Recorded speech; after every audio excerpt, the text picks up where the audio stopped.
Okay, this is the second video in a series of videos introducing the basics of remapping, and I'm going to start by having a look at the driver's wish map. So there's the driver's wish map, and what I'm going to do is I'm going to use Excel to look at changes that I might like to make. And the way I'm going to do that is I'm going to use the built-in bits and pieces associated with Excel that allow me to make these changes.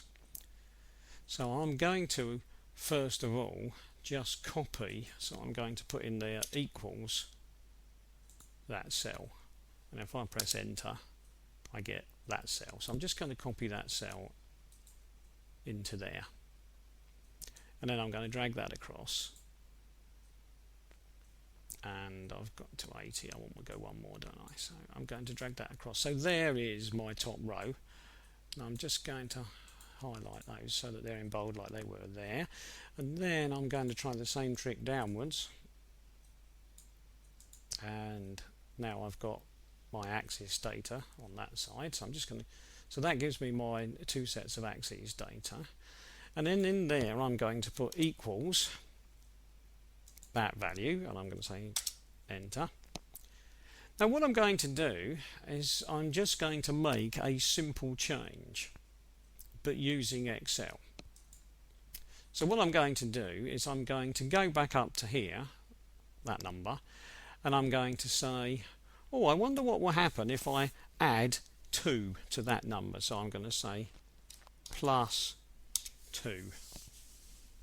And please don't assume this is something to do with being a clever remapper. I've just picked 2 out of the air for no reason. Enter. Right, now obviously it's added 2 and it's become 20.7. So what I'm now going to do is I'm going to drag that down and look across, and all these numbers have now got an extra 2 on them. So 0 has become 2. There we go. And then what I'm going to do is I'm going to grab the whole column. I'm going to drag the whole column across. And now every number on here has got 2 added to it. No big deal. Every number has got 2 added to it. Now I don't really want to increase the driver's wish map up at this end at all, because all I'm really interested in is seeing what will happen if I have a slight change. And so I don't really want to go massively above 70, because I already know that 70 is quite a high figure, considering that this file is being limited to 52 anyway by the talk map. So I don't really want to go above 72. So maybe I would just want to say to myself, no, I don't want those like that. So these ones that have gone above 70, well, I don't want plus 2. So I'll just go up there and I'll delete the plus 2 and click enter. And then what I'll do is I will drag that across to there, because I don't want to add plus 2, and then I'll just drag, that's not going to let me, so I'll just highlight just those 2, and I'll drag that down on any that are above 70, so that gets me to there. So they'll now read 70, and then what I'm going to do is I'm going to drag that one down to there, so they now read 70, and then I'll look at it and I'll say to myself, well, okay, now that's my slight difference. These are 70, that one is 70, but that one's still 70. This one's gone from 67 to 69, so I've got a slight increase, and I've got a slight increase all over. Now the question is it important? Should I be worrying about a slight increase all over, or should I not be worrying about a slight increase all over? So this is where experience comes in. Now what I'm going to do is I'm going to just get rid of all of that, so I'm going to say clear all, and it's gone. By the way, if you're looking at this and you're thinking, I don't recognize that Excel, it's probably because you are an up-to-date person and I'm a dopey old fart, which means that I'm using a 2003 version of Excel. Every time Excel produce, or Microsoft produce a new version of Excel, I look at it and start using it and then think, I don't like this, I prefer the one I'm using. So I apologize for being completely out of date. There you go. Right. Okay, now what if I then say to myself, well, what shall I do with this? Do I really want to fiddle with these numbers? Well, maybe I don't, because maybe most of these numbers are actually fine. Maybe what I really want to do is only consider looking at figures like these, which are these sorts of areas. In other words, the ones up in the air with higher rev values and higher pressing down on the pedal values. So maybe if I want to have my +2, maybe I should be over here. Or maybe I shouldn't have +2. Maybe I should consider having a 10% increase. And what would that do? If I put in there equals, and then I go across to that one and say, okay, well obviously it now equals 0 because that's what that one says. So if I go up here now and I say, right, I'd like that one multiplied by 1.1, which is 10%, enter. Well, of course, 0 multiplied by 1.1 is still 0. And if I drag that down to here, it is still 0. And if I drag this whole block across, with a bit of luck and a bit of magic, I'll get new values. So here I've got new values 10% bigger than the original values. Now, whether I should change values down here or only change values over here is a moot point, and this is where you can decide for yourself. Many people would say don't change values down here, only change them at the top end. But I find advice like that is pointless, because if you're changing your car, you are going to be the one driving it, so you should be the one to decide if you want slight changes across the map or all at one point. Now, as before, there's going to be some that we don't want that increase on, because I'm advising anybody not to go above the original value at the moment. So I'm just going to drag that one to there so that it will stay at 70, and then I'm going to just drag that one down here so it will stay at the original values.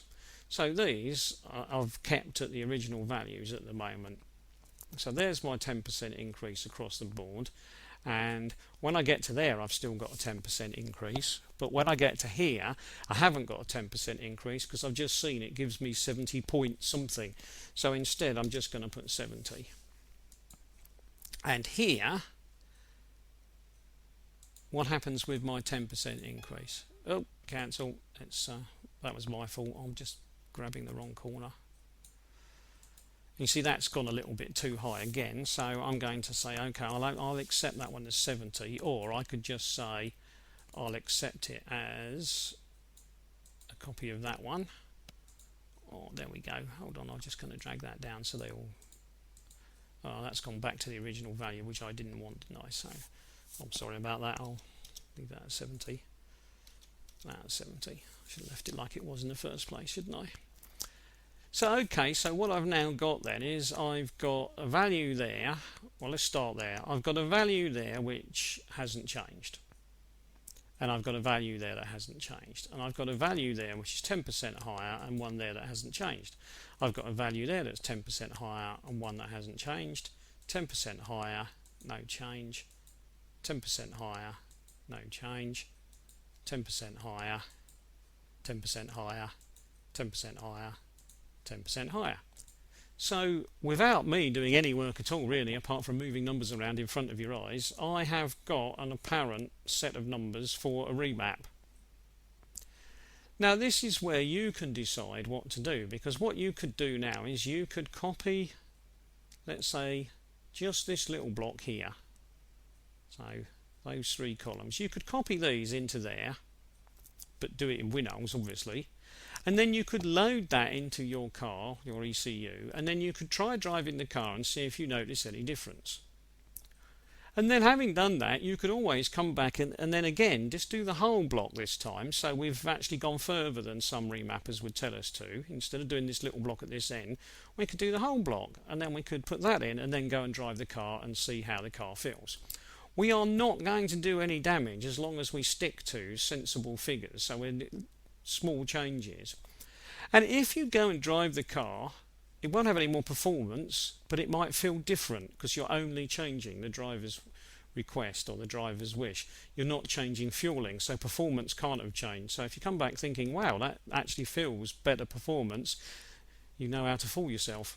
So you could try that little block, couldn't you, and see how it feels, and then you could try the whole block and see how it feels. And if for you it feels better as a whole block change, a sort of smoother transition, then you could say, well, actually, I'll leave it like that. I'll have that whole block change.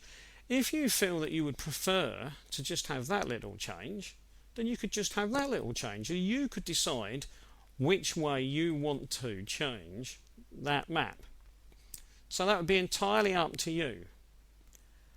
The only thing you're concerned with at this stage is whether you've made things worse. That's all you're concerned with. If you go for a drive and come back and you think that's actually worse than when I started, then that's no good, is it? But if you change something and it makes no difference at all, or it's better, then you're probably okay. Obviously, what you're looking for every time you make a change is a fractional improvement, because what you should be doing if you do any remapping is make very small changes and then test, and then very small changes and then test. If you start making large changes, you may break something before you get a reasonable test. So don't jump in with both feet and end up with your head below the level of the water. Think it through carefully, make little changes, and then go from there. Right, I'm going to stop there because I want to have a look at the next map on another video, because otherwise these are going to get way too long.